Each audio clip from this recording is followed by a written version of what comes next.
The tools you will need: weighing scales, soy wax, glass jars, wicks, glue dots, pouring jug, a hob, a saucepan, a thermometer, a spoon and oils. Prepare your wicks and add to the glue dots and place them in the middle of your glass jars. Heat up the hob and put saucepan with water on it and place your metal pouring jar into the saucepan with water in it. Then start melting the soy wax until temperature reaches 85 degrees Celsius, but do not go above 90 degrees because candles can lose their smell of oils and they can become discolored. Add the oil to the melted soy wax liquid.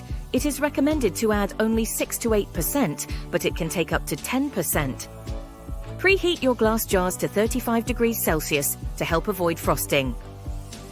Now you are ready to pour the melted wax into the glass jars. It is recommended to pour the wax at 65 degrees Celsius.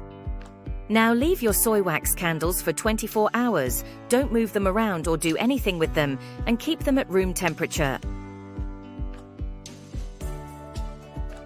You can buy our various homemade soy wax candles at our web shop.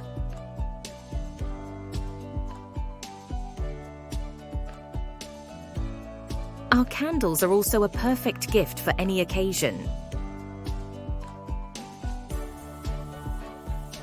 Visit our website at ggcrystalgifts.co.uk and discover our various soy wax candles.